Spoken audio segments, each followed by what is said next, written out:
décidé de vous faire un focus sur la presse artistique. Pourquoi ?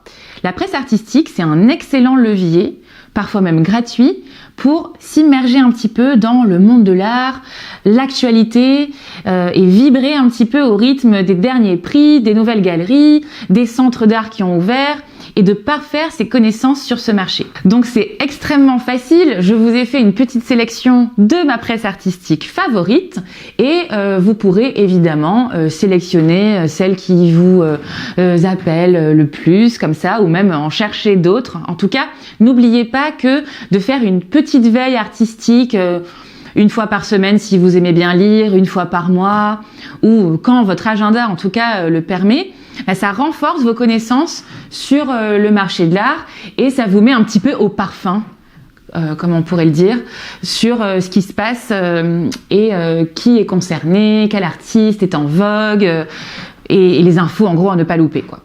Donc je vous recommande Art Press, L'Œil, Beaux-Arts Magazine, le Journal des Arts qui a aussi une version en ligne.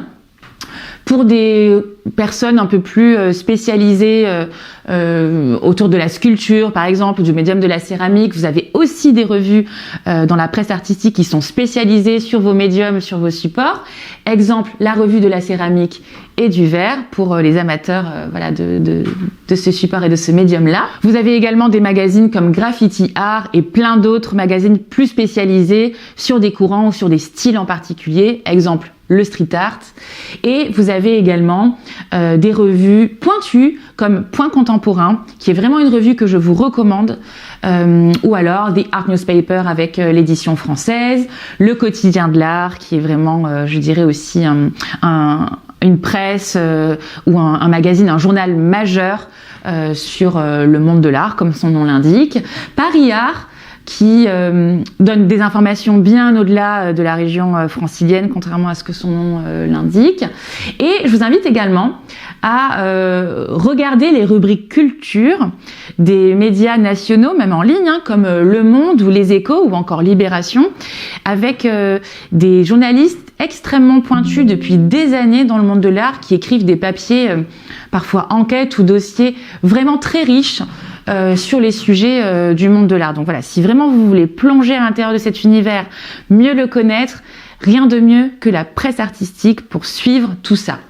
J'ai également mis Connaissance des Arts, qui est un excellent magazine. Vous pouvez vous offrir un abonnement d'1 an. Moi, par exemple, j'ai été abonnée 1 an à Beaux-Arts Magazine. Maintenant, j'ai pris un abonnement au Journal des Arts, qui convient mieux voilà, à mon quotidien, où je prends mon thé le matin et où je lis en même temps quelques articles avant de démarrer ma journée et mes mails, etc. Vous devez vraiment adapter votre consommation de lecture de la presse artistique avec votre vie au quotidien. En tout cas, c'est comme ça que je vous encourage à faire. Si vraiment c'est pas adapté pour vous, que vous en avez pas l'envie, les moyens, à minima, suivez ces pages sur les réseaux sociaux et vous aurez au moins du contenu qui vous sera poussé, pertinent pour vous enrichir. Voilà, ça sera mes conseils concernant la presse artistique.